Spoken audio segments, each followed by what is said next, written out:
నమస్తే, నా పేరు doctor Suchitha, chief consultant of ఆరోగ్యవతిని ఆయుర్వేదిక్ హాస్పిటల్.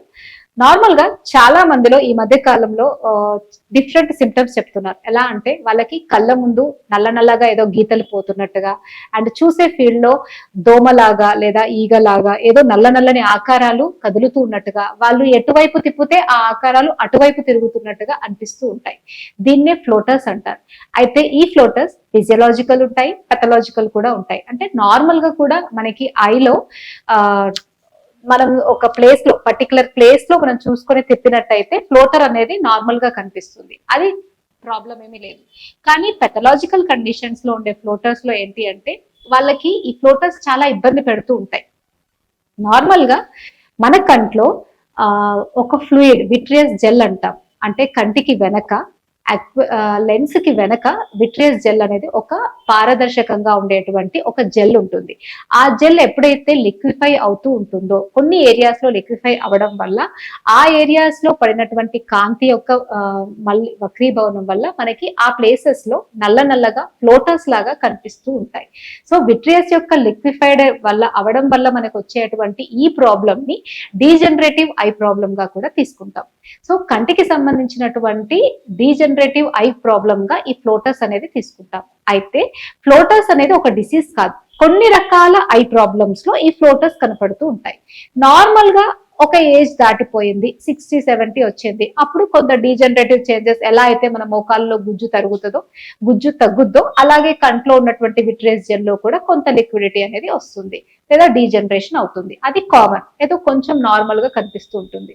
అలా కాకుండా కొంతమందికి వాళ్ళ రెగ్యులర్ లైఫ్ స్టైల్ ని డిస్టర్బ్ చేసే అంతగా ఈ ఫ్లోటర్స్ ఉంటాయి. లైక్ డయాబెటిక్ రెటినోపతిలో కంట్లో బ్లీడ్ అవ్వడం వల్ల ఫ్లోటర్స్ అనేవి చాలా ఎక్కువగా ఉండి ఇబ్బంది పెడుతూ ఉంటాయి. అండ్ కొన్ని రకాలైనటువంటి విట్రస్ హెమరేజ్ లో కూడా ఈ ఫ్లోటర్స్ అనేవి చాలా ఎక్కువగా ఉండి చూపుని ఇబ్బంది పెడుతూ ఉంటాయి. ఇలా రకరకాల కండిషన్స్ లో మనకి ఫ్లోటర్స్ అనేవి ఎక్కువగా ఉండి మన డైలీ లైఫ్ ని కూడా చేసుకోలేనంత ఎక్కువగా ఉన్నప్పుడు ఖచ్చితంగా మనం దానికి ట్రీట్మెంట్ చేసుకోవాలి. అయితే కన్వెన్షనల్ మెథడ్స్ ఆఫ్ ట్రీట్మెంట్ లో మనకి విట్రియస్ డీజనరేషన్ వల్ల అయ్యేటువంటి ఫ్లోటర్స్ కి ఎటువంటి ట్రీట్మెంట్స్ కూడా అందుబాటులో ఉండవు. నార్మల్ గా రెటినోపతి వల్ల వచ్చిందో లేదంటే పార్షియల్ రెటినల్ డిటాచ్మెంట్ వల్ల వచ్చిన వాటిల్లో అయితే కొంత ట్రీట్మెంట్స్ వల్ల మనం ఆ ఫ్లోటర్స్ ని తగ్గించవచ్చు. కానీ పెథలాజికల్ గా ఓల్డ్ ఏజ్ వల్ల వచ్చినటువంటిది, విట్రియస్ డీజనరేషన్ వల్ల వచ్చినటువంటిది, బ్లడ్ సర్క్యులేషన్ టువర్డ్స్ ఐ తగ్గడం వల్ల వచ్చినటువంటి ఫ్లోటర్స్ కి ఎటువంటి ట్రీట్మెంట్ కూడా దాంట్లో అందుబాటులో లేదు. అదే ఆయుర్వేదిక్ లో మనం చూసుకున్నట్టయితే కంటికి సంబంధించినటువంటి ఎన్నో రకాల ట్రీట్మెంట్ ప్రొసీజర్స్ కంటికి టువర్డ్స్ ఐకి చాలా రకాల సప్లిమెంట్ ని అందించగలుగుతాయి. దాంట్లో ఫస్ట్ వచ్చేసి నేత్రసేకం. కొన్ని రకాల మెడికేటెడ్ లిక్విడ్స్ ని కంటిపై ధారలాగా పోయడం వల్ల కళ్ళకి మంచి నరిష్మెంట్ అందుతుంది. అండ్ సెకండ్ ఆశ్చోతనం. కొన్ని రకాల నెయ్యితో చేసినటువంటి డ్రాప్స్ మనం రెగ్యులర్ గా కంట్లో వేస్తాం. దీని వల్ల కూడా కళ్ళు అనేవి చాలా చక్కగా నరిష్ అవుతాయి. అండ్ థర్డ్ వచ్చేసి అక్షితర్పణం.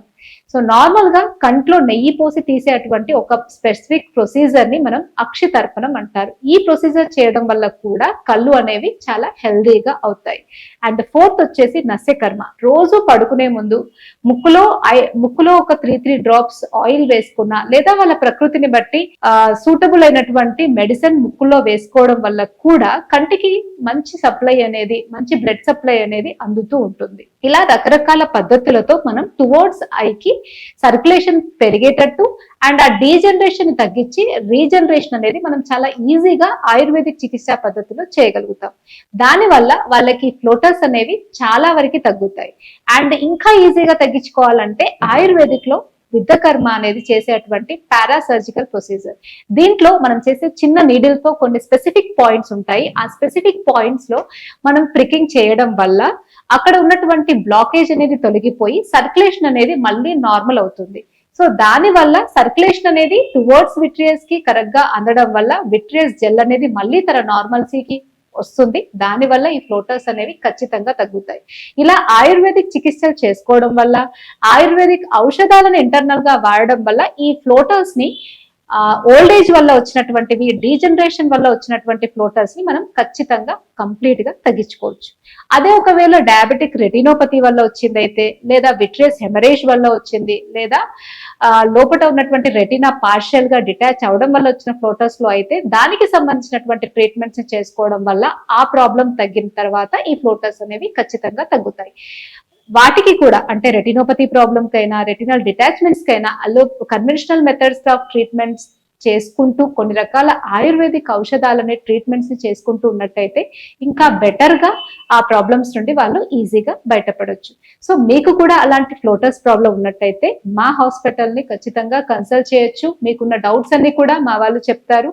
అండ్ దానికి సంబంధించినటువంటి ట్రీట్మెంట్స్ గురించి కూడా మీకు చక్కగా వివరించడం జరుగుతుంది. ఆ తర్వాత మీరు ఈ ఫ్లోటర్స్ నుండి ఖచ్చితంగా బయటపడొచ్చు. Thank you.